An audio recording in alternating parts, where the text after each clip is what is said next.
오늘은 어린이 주일입니다. 그래서 어린이들을 위해서 묵상하며 한 주를 보냈는데요. 마침 저희는 지금 마가복음 순서대로 가고 있는데 어린이와 관련돼 있는 구절이 만난 게 참 감사한 일이기도 해요. 그래서 한 주간 우리 교회 어린이들을 축복하는 마음으로 시간을 보냈습니다. 제가 두 가지 장면을 떠올리게 되었는데요. 하나는 참 무서운 장면, 하나는 참 아련한 장면이었습니다. 2016년도에 개봉했던 것으로 기억하고 있는 곡성이라는 영화가 있습니다. 제가 이렇게 이야기한다고 보지 마십시오. 그 무서운 영화라. 네, 제가 보면서 진짜 공포 영화다라는 생각을 하게 되었는데요. 이 영화가 참 무섭다. 다른 영화에 비해서 그렇게 무섭지는 않았어요. 오히려 좀 잔인하다라는 느낌이 많이 들지. 그럼에도 불구하고 엔딩 장면을 보면서 와, 이 영화만큼 무서운 영화가 제 인생에 또 있었나? 라는 생각을 하게 되었습니다. 이 영화의 대략적인 줄거리는 차처하고 마지막 장면을 설명해 주자면 아이에게 문제가 생겼어요. 아이의 문제를 해결해 주기 위해서 온갖 애를 썼지만 문제가 해결되지 않았습니다. 해결된 줄 알았는데 전혀 해결이 안 됐어요. 나중에 아빠가 피투성이가 된 채로 그냥 그 방에 그 거실 쪽에 누워 있습니다. 이렇게 등을 기대고 누워 있다가 이 엉거주춤 앉아가지고 꺽꺽거리면서 이제 피를 흘리던 그 아빠가 마지막에 이런 대사를 합니다.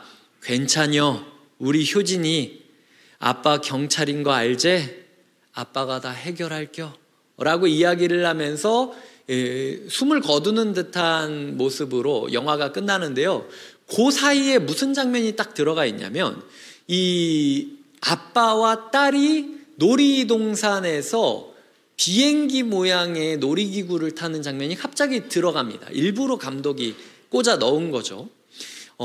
아빠가 딸을 꽉 끌어안고 있고 정말로 몸이 휘청휘청거리고 떨어질 것 같은 비행기 놀이기구이지만 그럼에도 불구하고 너무 행복하게 끌어안고 있는 모습을 그 딱 대사 사이에 이렇게 집어넣으면서 마지막에 이제 검정색 배경화면에 감독 이름이 등장하면서 끝이 나는 거죠. 감독이 비웃는 것 같았어요. 너희가 가장 사랑하는 사람을 위해서 모든 걸 준비해 줄 수 있다고? 가장 사랑하는 사람을 위해 지켜줄 수 있다고? 웃기는 소리 하지 마. 이렇게 애를 썼는데도 사랑은 보답받지 못할 때가 있는 거야. 이렇게 최선을 다했는데도 결국은 애는 잔혹한 모습으로 살아가게 되고 아빠인 나는 죽음으로 끝을 맞이할 수밖에 없는 비극으로 끝나는 게 이 인생인 거야. 마치 감독이 소리를 지르면서 비웃는 듯한 이 세상의 현실을 비웃으면서 저를 비웃는 듯한 모습이 들어서 굉장히 불쾌했고 굉장히 무서웠습니다. 우리의 인생 가운데 많은 무서운 장면들이 있겠지만 그 중에 가장 무서운 것은 사랑이 보답받지 않을 수 있다 라는 것이죠. 네가 아무리 애써도 네가 아무리 좋은 것을 준비해줘도 너의 사랑으로는 생명 하나조차 지켜줄 수 없다라고 이야기하는 것이 어쩌면 이 시대가 우리에게 말하는 공포스러운 이야기일 것입니다. 두 번째로는요, 아이에 대해 묵상하며 저는 양화진 외국인 선교사 묘원을 묵상하게 되었습니다. 예전에 제가 근무했던 양화진 외국인 선교사 묘원을 보면요, 이 오른쪽 맨 끝쪽에 보면은 64개의 그 묘비가 세워져 있고 아이가 65명 정도 안치되어 있는 G구역이라는 곳이 존재합니다. 제가 출퇴근할 때마다 그 옆에 있는 쪽문을 통해서 사무실로 왔다 갔다 해야 됐기 때문에 그 당시 제 교회 사역의 출근의 첫 모습은 그 아이들이 묻어져 있는 묘원을 봄으로 시작을 했고 퇴근의 마지막 모습 또한 주차장을 향해 들어가면서 아이의 묘원을 보면서 끝을 매듭 짓는 것으로 이어지는 시간들이었습니다. 1살에서 2살 정도 되는 친구들이 묻어져 있는 묘비인데요. 보면은 출생 연도와 그 사망 연도가 동일한 친구들이 굉장히 많이 있고요. 이름도 지어지지 않은 묘비도 있었습니다. 그래서 그냥 누구 이렇게 쓰는 게 아니라 누구와 누구의 하나님께서 주신 아이 이런 식으로 쓰여 있는 비석도 있었고, 전쟁통에 막 그 총을 맞아가지고 다 부서져 있고 풍화가 되어 있는 비석들도 좀 많이 보았습니다. 봄, 여름, 가을, 겨울 양화진이 진짜 예뻐요. 봄에는 꽃들이 이제 꽃잎이 피고 있고, 여름에는 너무 청량하고, 가을에는 낙엽이 지는데 참 운치 있습니다. 겨울에는 눈이 이렇게 내리면 정말 추운데 정말 따뜻한 것처럼 느껴져요. 그런데 꼭 그 G구역만 가면 제 마음이 너무 아련한 겁니다. 너무 불쌍한 거예요. 부모님이 선교사로 한국에 와서 복음을 전하는 동안 수많은 마음들과 수많은 일이 있었는데, 이 아이는 제대로 대화도 말문도 트이지 못한 채로 세상 가운데 그냥 비명만 지르다가 떠난 거잖아요. 부모가 이 아이를 볼 때 어떤 마음이었을까? 부모가 이 아이를 묻을 때 어떤 마음이었을까? 원래부터 묘원이 그렇게 조성된 게 아니었습니다. 제 기억으로는 1960년도인가 그때 이게 본격적으로 누군가에 의해서 이 아이들의 시신을 한 곳에 모으게 되고, 그래서 이 G구역을 만들게 되었는데요. 제가 양화진 외국인 선교사 묘원 담당이기도 했지만, 그럼에도 불구하고 이 어린이 무덤의 조성 배경이나 주도했던 사람이 누구인지에 대해서 기록을 찾기가 참 어려웠습니다. 그렇게 무명의 사람들의 손에 이끌려서 어찌어찌 모여져 있는 아이들의 시신을 보면서 정말 지켜주고 싶었는데 지켜주지 못한 생명들이 참 많이 있다라는 사실을 생각하게 된다라는 것이죠. 오늘 본문을 저는 12살 아이의 입장에서 살펴보게 됩니다. 야이로는 고군분투를 하면서 예수님을 데려왔지만요, 아이 입장에서는 좀 어땠을까요? 아이는 12년 동안 사랑받았죠. 너무 큰 사랑을 받았을 것입니다. 하지만 어느 날 아프죠. 사람들이 걱정합니다. 아까 그 아빠 경찰관의 목소리처럼 분명히 야이로가 얘기했을 거예요. 딸아, 아빠 믿지? 아빠가 회당장이잖아. 아빠가 온 마을의 문제를 다 해결해 주는 사람이잖아. 아빠가 네 문제 해결해 줄 수 있을 거야. 걱정 마. 너는 그냥 잘 먹고 잘 자고만 있어. 아빠가 해줄게. 괜찮아? 라고 이야기를 하면서 급하게 자리를 떠났고, 이 아이는 엄마의 손을 붙잡고 시간을 보내고 있었을 것입니다. 그러다가 의식을 잃다 보면은 진짜 기억이 없이 필름이 딱 끊기는 상황이 있기도 하고, 아니면은 어떨 때 아플 때는 너무 졸려올 때가 있죠. 좀 자고 싶다라는 생각이 들면서 노곤해지는 순간들이 옵니다. 그게 갑자기 의식을 잃은 것이든 아니면 노곤해지는 순간이든 눈을 감는 시간이 있을 것이고, 그러다가 목소리가 들려서 눈을 떴더니 처음 보는 아저씨가 내 손을 붙잡고 얘기하고 있는 모습을 보게 된 것이죠. 소위 말해서 눈 떠보니까 예수님이었다라는 것입니다. 저는 이게 구원 이야기의 핵심이라고 생각해요. 모든 사람들이 구원의 순간을 어떤 순간이냐라고 이야기를 한다면요, 나이나 성별이나 빈부를 다 떠나서 구원이란 무엇인가, 어느 날 갑자기 내 눈앞에 있는 존재가 예수 그리스도였다라는 것을 깨닫게 되는 순간이 구원의 순간이라는 것이죠. 저는 우리 주일학교 아이들에게 이런 구원의 순간이 있었으면 좋겠습니다. 그리고 여러분 또한 이 구원을 경험하셨으면 좋겠어요. 주위에 계신 분들이랑 한번 인사 나누었으면 좋겠는데요. 저도 어린입니다. 한번 인사 나눠볼까요? 네.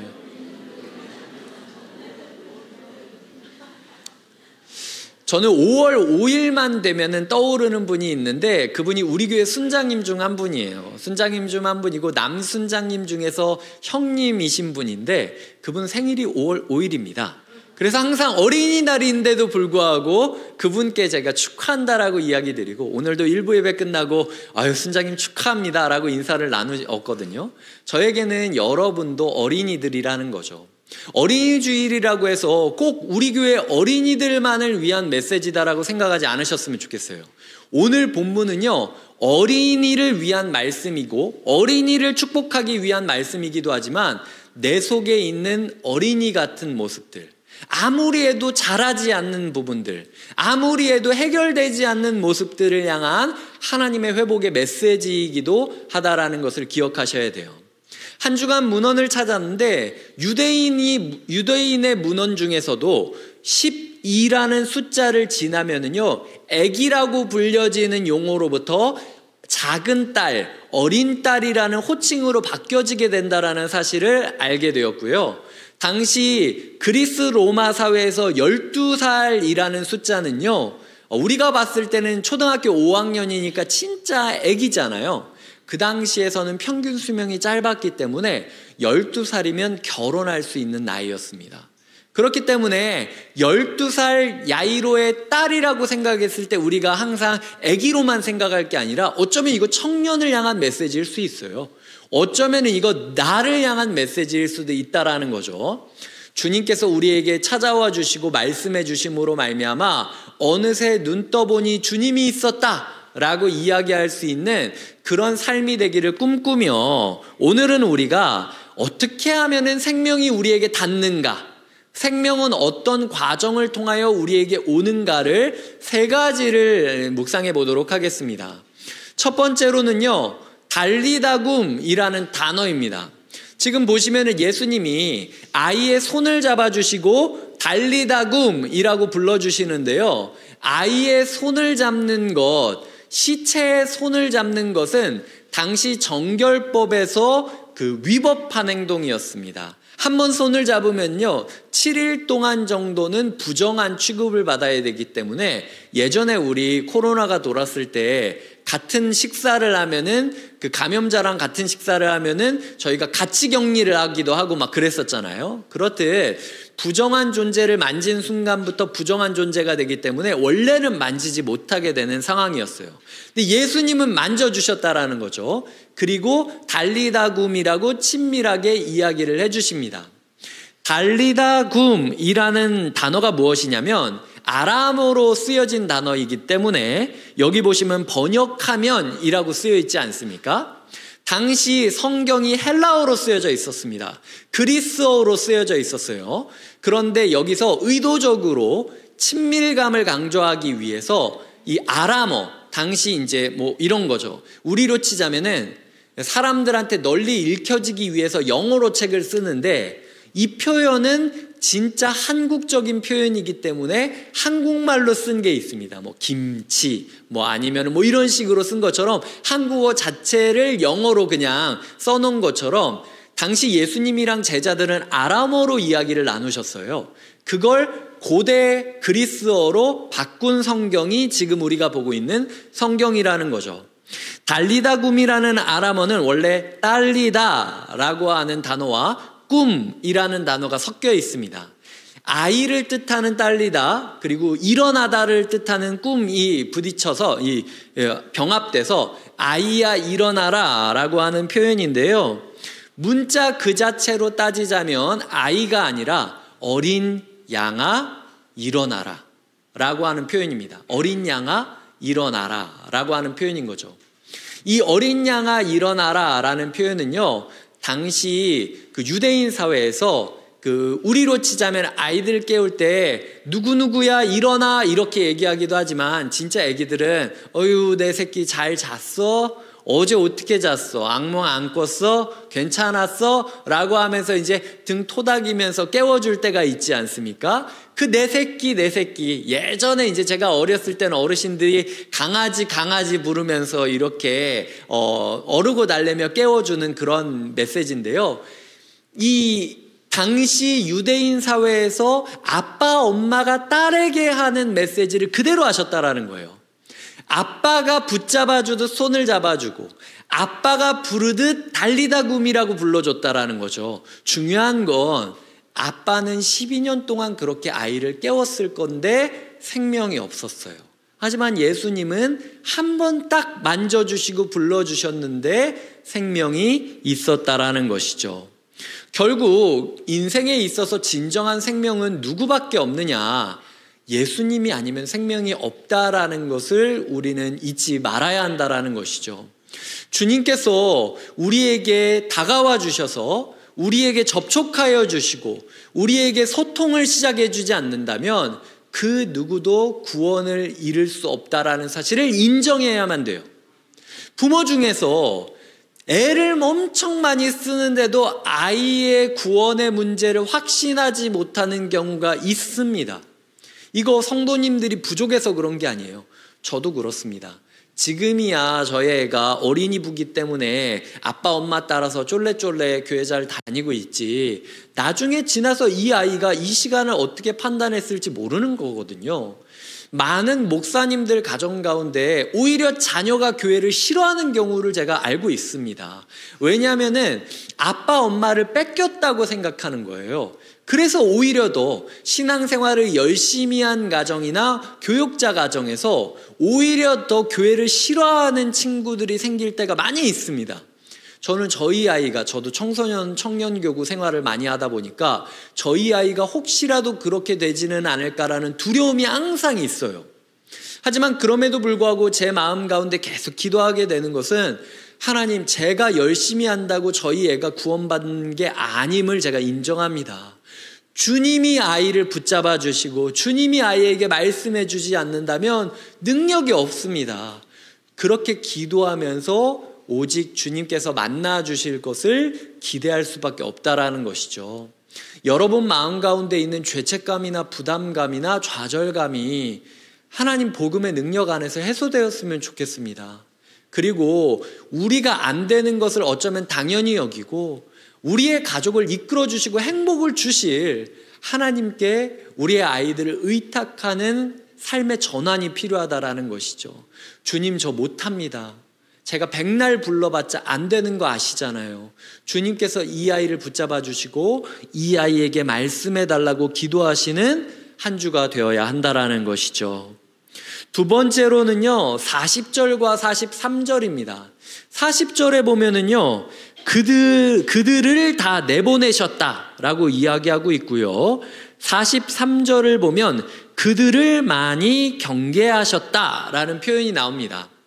우리가 생명을 줄 수는 없어요. 하지만 예수님이 생명을 주시는 과정을 도와드릴 수는 있습니다. 어떻게 도와드릴 수 있을까요? 내쫓아야 될 사람들을 내쫓고 주의시켜야 될 사람들을 주의시킬 때 우리는 예수님의 생명사역을 도와줄 수 있다라는 거죠. 누구를 내쫓았습니까? 40절을 보면 그들이 비웃더라.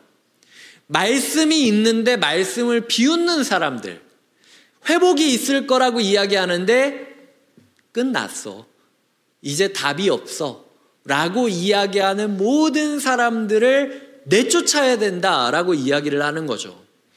지금 신앙생활을 한다라는 것은요, 죽은 게 분명한데도 불구하고 여전히 희망이 있다라고 외치는 게 신앙생활입니다. 우리의 삶이 어려움이 분명하고 심지어 사망 선고가 떨어졌다 할지라도 그럼에도 불구하고 예수 그리스도만이 줄 수 있는 생명이 있고 소망이 있다라고 선포할 수 있는 게 신앙생활인 거예요. 이거를 방해하는 모든 채널을 끊으셔야 됩니다. 사람들이랑 이야기를 할 때 사람들이 굉장히 위로를 한다라고 이야기를 하지만 부정적인 메시지들을 줄 때가 있습니다. 나를 걱정하는 것 같지만 마치 가십처럼 이 사건들을 동네방네 떠들고 다니는 사람들이 있습니다. 그런 사람들이랑은 의도적으로 멀리 하셔야 돼요. 채널을 끊으셔야 되는 겁니다. 내쫓아야 돼요. 내 삶으로부터 그런 부정적인 메시지들을 내쫓으십시오.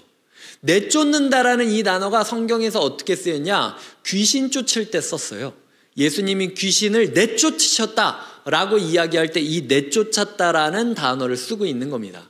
예수님은 이 사람들한테 에스코트하면서 나가는 문은 이쪽입니다, 이렇게 얘기하신 게 아니에요. 꺼지라고 얘기하신 거예요. 왜냐하면 이 내쫓다라는 단어가 종종 성경에서 귀신한테 꺼져라 라고 이야기할 때 쓰여졌던 단어이기 때문에 예수님은 지금 굉장히 거칠게 우리의 삶에 부정적으로 넌 끝났어, 이미 사망 선고 났어 라고 이야기하는 사람들을 지워버려야 된다라고 말씀하고 있다라는 거죠. 그리고 기적이 일어났는데 예수님은 사람들한테 신신당부하고 있습니다. 어떤 사람들이죠? 42절에 보면은 사람들이 곧 크게 놀라고 놀라거늘 이라고 이야기하는데요. 이 놀랐다는 단어가 3장 21절에 그대로 쓰여져 있는데 예수를 미쳤다 하미러라 라고 하는 구절에 쓰여져 있습니다. 사람들이 예수가 미쳤다라고 할 때 쓰여졌던 그 표현이 지금 놀랐다라는 표현으로 바뀌어져서 쓰이고 있는 거죠. 소위 말해서 장례식까지 일어나 있는 상황인데 그럼에도 불구하고 애가 갑자기 관뚜껑을 열고 일어나니까 정신이 나가버린 거죠. 그래서 사람들이 미친 것처럼 그냥 멘붕 상태가 와 있는 모습을 이런 모습이라고 표현하고 있는 겁니다. 그런 사람들에게 지금 예수님이 뭐라고 이야기하는 거죠? 많이 경계하셨다. 이거 떠들고 다니지 말아라 라고 이야기를 하는 거죠. 한 사람의 슬픔과 기쁨을 가지고 같이 기뻐하고 같이 울어주는 것을 넘어서 가십처럼 소문을 퍼뜨리면서 말 많이 하는 거 좋아하는 사람들은 주의시켜야 된다. 이게 예수님께서 하셨던 것이죠. 생명을 이루는 것에서 우리가 할 수 있는 일이 아무것도 없지만 우리 주변에서 부정적으로 이야기하는 사람들, 그리고 우리 주변에서 소문 만들기 좋아하는 사람들은 멀리 하셔야 됩니다. 그렇게 소음을 지을 때에 예수님의 음성이 들려요. 장면을 생각해 보면은요, 예수님이 달리다굼이라고 친밀하고 조용하게 부르는 그 순간 문 너머에서는 애곡 소리가 들리고 있었습니다. 그런 지점에 있어서 우리의 마음 가운데 과연 어떤 문을 닫고 누구를 내쫓아야 할지를 함께 고민하면서 결단하는 것이 필요하다라는 것이죠. 우리의 삶 가운데 이렇게 하나님께서 예수 그리스도의 목소리만 들릴 수 있는 환경을 만들기를 원하고 계시다라는 것입니다. 자, 세 번째로 생명은 어떻게 오는가? 생명은 돌봄의 공동체와 함께 옵니다. 저는 어렸을 때 예수님이 이렇게 해놓으시고 아이한테 먹을 거를 주라 라고 이야기하는 게 이해가 좀 안 됐습니다. 왜냐하면 예수님의 기적이 부족한 것 같잖아요. 살려주는 것까지만 하고 공급해주는 거는 제대로 하지 못해가지고 사람들한테 도와달라고 이야기하는 것처럼 느끼기도 했었거든요. 그런데 제가 아이를 키워보니까 이 구절이 어떤 구절이었는지를 깨닫게 되었습니다. 아빠 엄마가 아이가 낳았다라고 느껴지는 순간이 언제인지 아세요? 의사가 얘는 괜찮아요 라고 얘기하는 순간이 아니에요. 얘가 밥을 잘 먹기 시작할 때, 그래서 이제는 좀 먹는구나 라고 느껴질 때 해결됐구나라는 안도감이 일어납니다. 주님께서 능력이 부족했기 때문에 부모님한테 아이를 먹이라고 한 게 아니라요, 부모님의 마음을 위로해 주고 싶고 이젠 됐다 라는 걸 알려주고 싶어서 아이에게 먹을 것을 주라 라고 이야기하셨다라는 것이죠. 생명은 주님이 주지만요, 주님께서는 그 회복된 생명에게 돌봐주는 공동체가 꼭 필요하다라고 이야기하고 있어요. 누군가는 먹을 것을 주어야 된다라고 이야기를 하고 있어요. 성도님들 삶 가운데 구원받았다라는 거는 아는데 너무나도 힘든 성도님들이 계십니다. 그거 회복됐는데 먹을 걸 못 먹어서 그래요. 자꾸 이상한 걸 먹어서 그렇습니다. 지금 회복됐으면 뭐부터 먹여야죠? 죽부터 먹여야죠. 그런데 이것저것 주워 먹고 자기 마음대로 불량식품 주워 먹고 그냥 아무거나 갖다 먹고 하니까 오히려 더 속이 부대끼고 탈나는 거죠. 우리의 삶 가운데요, 영혼이 회복되었는데 찬찬히 공동체를 통하여 주시는 말씀을 먹는 게 아니라 소위 자극적인 말씀, 자극적인 메시지, 보면은 이 인터넷 영상이나 이런 데에서도 보면은 자극적인 것들 아니면은 그렇게 시끄러운 것들을 보게 될 때가 있잖아요.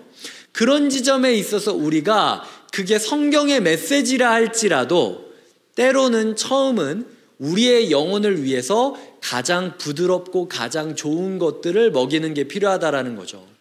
동시에 우리 교회 아이들을 위해서도 한번 생각해 보아 주셨으면 좋겠습니다.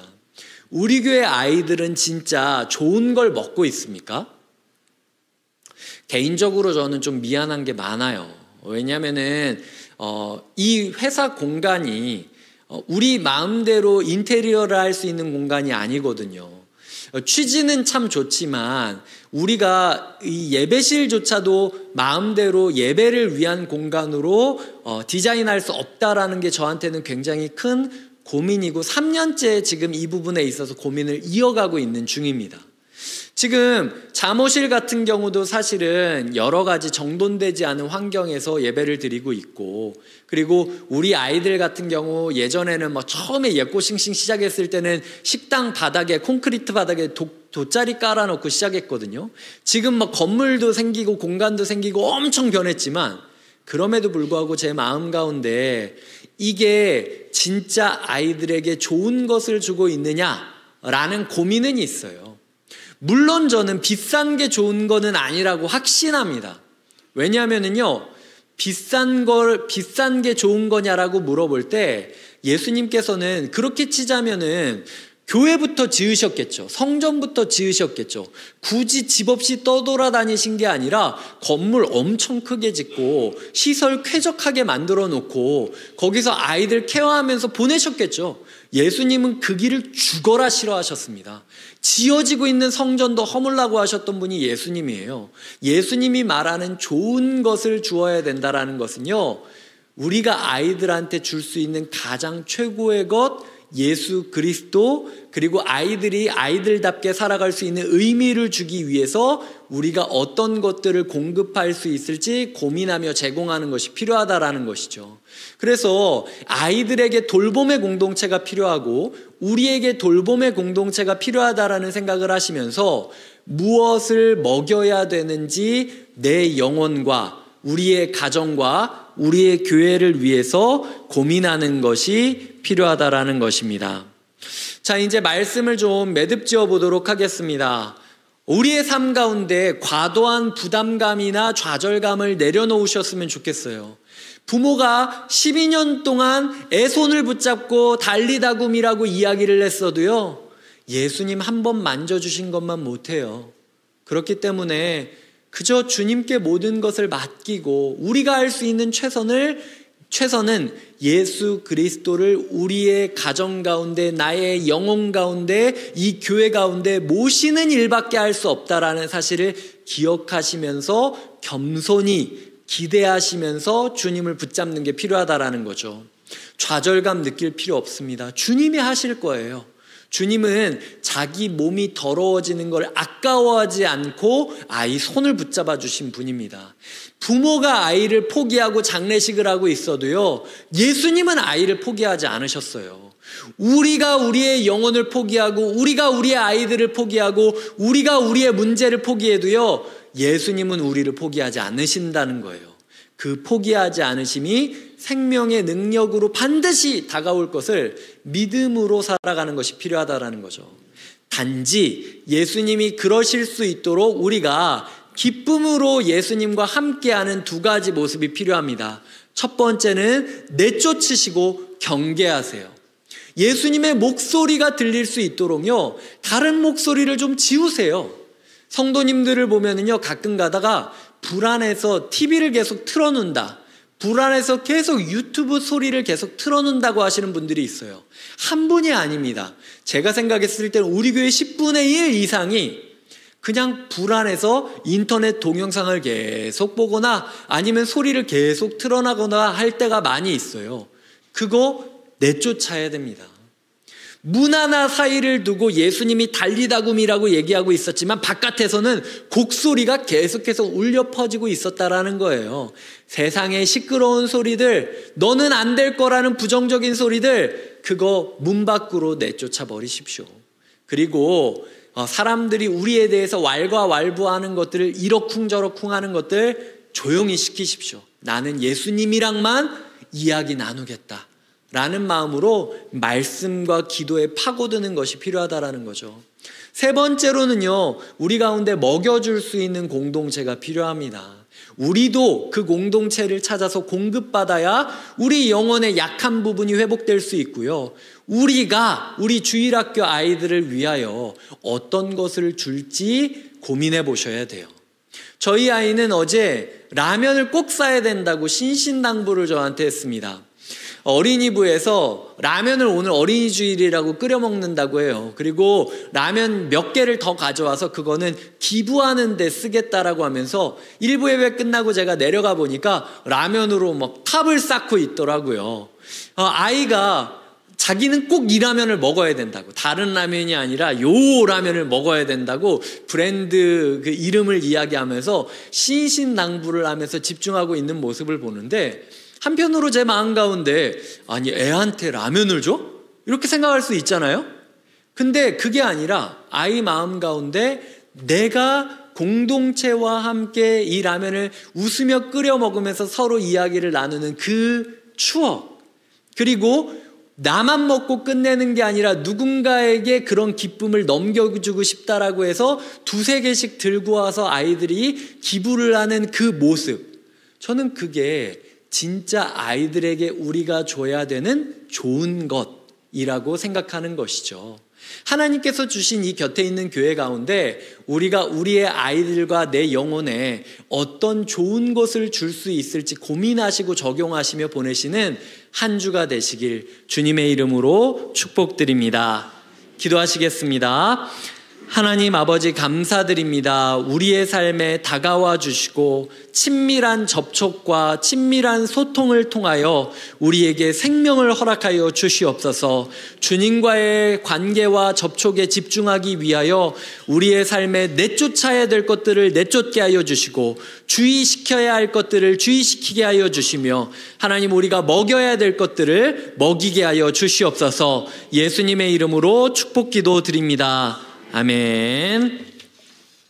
이 시간 한 찬양을 같이 부를 텐데요, 어린이부 친구들이 종종 부르는 찬양이라고 합니다. 이 친구들이 이런 찬양을 부르며 지내고 있어요. 우리의 삶 가운데 하나님께서 임재하여 주시길, 우리를 붙잡아 주시고 우리에게 말씀하여 주시길 꿈꾸시는 마음으로, 그리고 그 마음이 우리 주일학교 유치부, 예꼬싱싱, 어린이부, 청소년부에게 이어지기를 꿈꾸시며 함께 축복하며 찬양하겠습니다.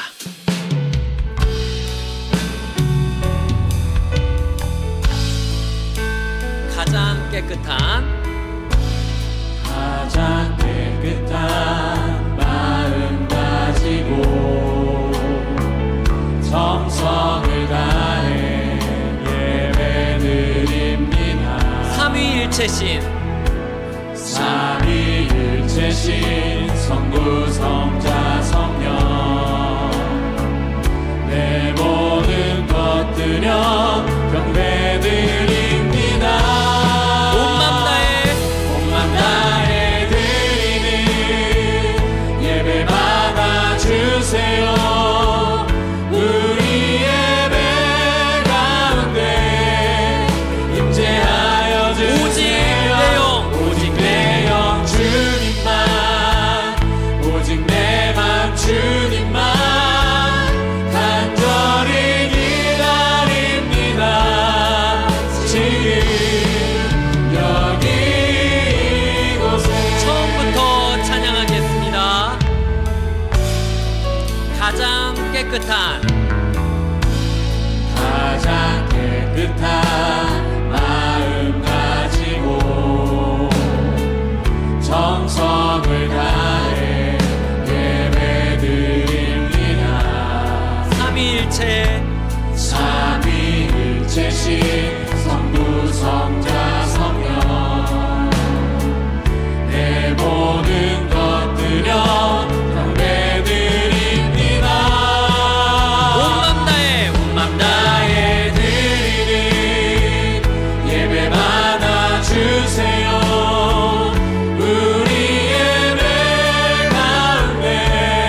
예배 받아주세요.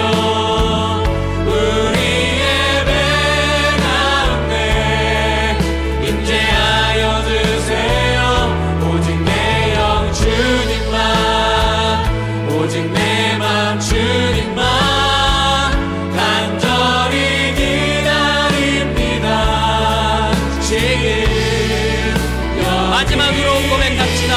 온 맘 다해 드리는, 온 맘 다해 드리는 예배 받아주세요. 우리 예배 가운데 임재하여 주세요. 오직 내 영 주님만, 오직 내 맘 주님만 간절히 기다립니다. 지금 여기 이곳에, 지금 여기, 지금 여기 이곳에, 지금 여기, 지금 여기 이곳에. 우리를 만나주실 주님께 감사의 박수를 드리겠습니다. 제가 기도하겠습니다. 이제는 우리 주 예수 그리스도의 은혜와 하나님의 사랑과 성령님의 교통하심이 달리다굼이라 불러주시며 손을 잡아주시는 예수님과의 만남을 기대함으로 내쫓을 것들을 내쫓고 먹여야 할 것들을 먹이기로 소망하고 결단하는 주님의 사람들과 곁에 있는 교회에게, 그리고 사랑하는 우리 주일학교 아이들에게 지금부터 영원토록 함께해 주시기를 간절히 축원하옵나이다. 아멘.